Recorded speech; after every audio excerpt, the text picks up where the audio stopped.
Hi, my name is Colbier and let's start with King Arthur, Knight's Tale.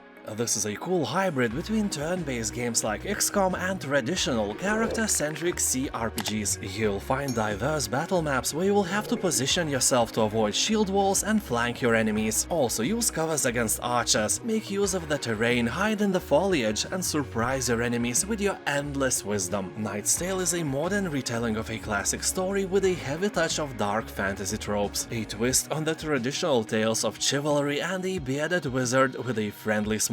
You will encounter nothing like that here. Knight's Tale is grimdark and really refreshing on your eyes, tired from all these colorful games nowadays. Although keep in mind that all your characters are expendable and if they die they will stay dead forever, meaning that the game is leaning to the hardcore and may not be very easy for you. The Legend of Tianding. Here you'll play as a vigilante of Taipei City wanted by the colonial Japanese authorities. You will rob the rich, feed the poor and fight for justice in the streets of Taipei as Taiwan's legendary outlaw. So basically a Robin Hood just without a hood, without a forest and with a different name. The game, according to developers, is based on real events, real people and real situations. I know little about Taiwan except the thing that we had opened something like Taiwan's embassy here in Lithuania and China got furious. Judging from the propaganda it spreads about hunger in Lithuania. It still is. Nobody here cared or cares about that though. We have way worse neighbors here to actually worry about. Anyway, The Legend of Tianding is an exploration of a place and time often overlooked and presented in the style of a traditional Chinese comics. People are saying that this is a very solid 2D side-scrolling beat-em-up with a unique presentation of Taiwanese folklore. Inscryption. This is a card-based odyssey that blends the deck-building roguelike, escape room-style puzzles, and psychological horror into a well-mixed Bloody Mary. You'll acquire a deck of woodland creature cards by draft, surgery, and self-mutilation, unlock the secrets lurking behind the walls of a mysterious cabin, and embark on an unexpected and deeply disturbing adventure. So don't play this game with your little kids or something. Anyway, overwhelmingly positive reviews on Steam are well-deserved. This game is a real gem. Also, if you are in doubt, you can play the free demo version. Hell Let Loose. This is a hardcore World War II first-person shooter with epic battles consisting of 100 players, with infantry, tanks, artillery, a dynamically shifting frontline, and a unique resource-based RTS-inspired metagame. People on Steam are saying that 80% of the time you will spend either dead, walking, or under artillery fire. You can spawn half of the time without getting insta-killed by bombs or accurate bullets, but the fact is that you don't mind. Those few moments when you kill somebody who has just spawned are precious, and you would not give them up for anything. And very positive reviews of this game ain't gonna let me lie to you. Only disadvantage here is the price. It's still quite high. Well, not as high as Snoop Dogg or Seth Rogen though. Trine 4: The Nightmare Prince. I think many of you have heard about the Trine series. It was one of the first hard-worked attempts to make platformer games even more beautiful than they were before. This is a member of 3D platformers with fixed camera, or as developers call it, a 2.5D, which is a bit confusing. So here you'll control three heroes sent on a quest to retrieve the troubled young prince. Wizard, knight and thief are joined together once again on a thrilling quest through beautiful fairy tale landscapes teeming with danger. People on Steam are saying that this game is simpler than the previous Trine titles. Puzzles are easier, but when you play in co-op mode with friends, everything is chaos. Also keep in mind that this game will eat your machine's computing power as if you were digging for bitcoins. The Planet Crafter. The game is still in early access, but it already has an overwhelmingly positive review score on Steam. The adventure here starts literally the same as in Subnautica and many other alien planet exploration games. You are falling from space in a tiny capsule that will be your only home and link to humanity. So you manage to land with all your body parts intact and may start exploring unfriendly nature around you. Well, alright, I ain't gonna lie, in the Planet Crafter you ain't gonna find any hostile enemies. It's a very relaxing game where you don't have to worry about creating new weapons to defend yourself from large alien monsters, nothing like that. You have to gather minerals and resources to survive, and craft all the tools you'll need in order to fulfill your mission, which is to terraform this planet and make it habitable for humans. And half of humanity has boobs, so just saying, a noble goal. Also keep in mind that this is not just a crafting game. You will explore old crashed ships and ruins and discover a planet full of mystery. If interested, keep in mind that you can play the demo version on Steam for free. This War of Mine.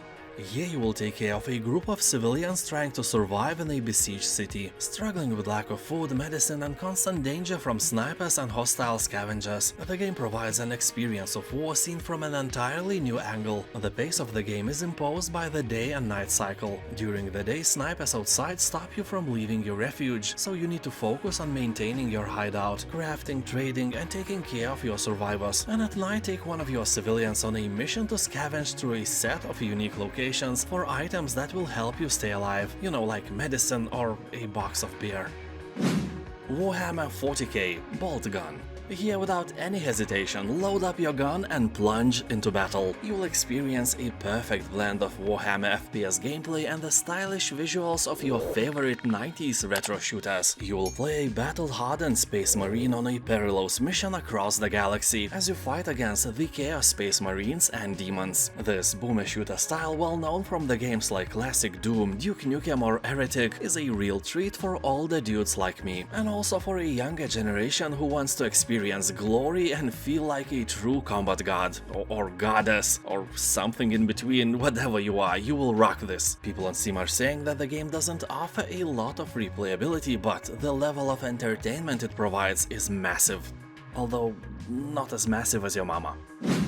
A Plague Tale Innocence. Here you'll take control of younger Misha and her little brother Hugo in a journey through the darkest hours of history. Haunted by Inquisition soldiers and surrounded by unstoppable swarms of rats, you will struggle to survive against overwhelming odds. Dead, rotten bodies lay everywhere, and rats, oh, those creatures can and will eat anyone alive who does not carry a light source. As I always say, this is a bit unbelievable. Unbelievable. Anyway, keep in mind that the atmosphere here is grim and dark, so if you are a sensitive person, it may prove a challenge to play. Game tend to pull the ropes of emotion, and if you let your guard down and allow it to do its dark job, it will control you like a puppet. But in general, all that darkness is cool and original, keeping in mind all those airy fairy unicorn games people are used to play these days.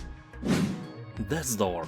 Here you control a crow, some kind of bird Grim Reaper. Suddenly your assigned soul is stolen, and you must track down a desperate thief to a realm untouched by death, where creatures grow far past their expiry date and overflow with greed and power. Well, this place sounds like a parliament of every country. You will have a vast array of melee weapons, various arrows and powerful magic to overcome a fantastic bunch of beasts and demigods. The land is full of twisted inhabitants and countless secrets, just like Parliament. Anyway, here you'll experience a somber yet darkly comedic tale, uncovering the secrets beyond the flow of souls, the role of the crows, and the origin of the potato salad man himself. Well, probably not the latter, I'm just kidding. Or am I?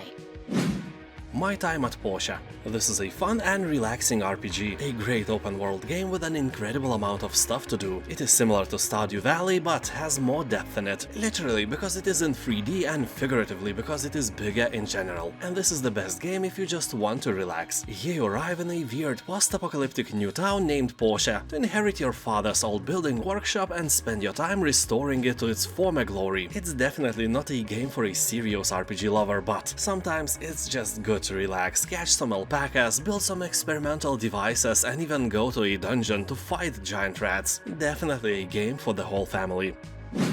Green Hell.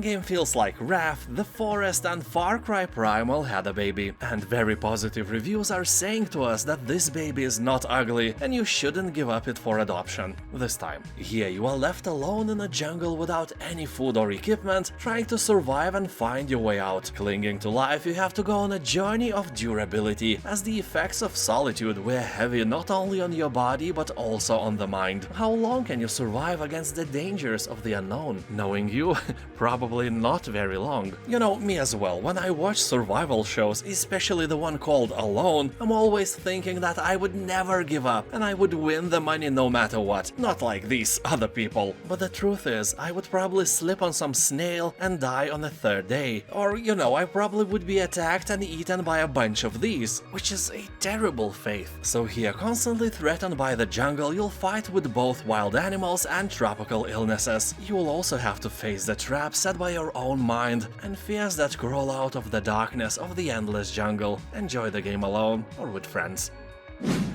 Aliens Fireteam Elite.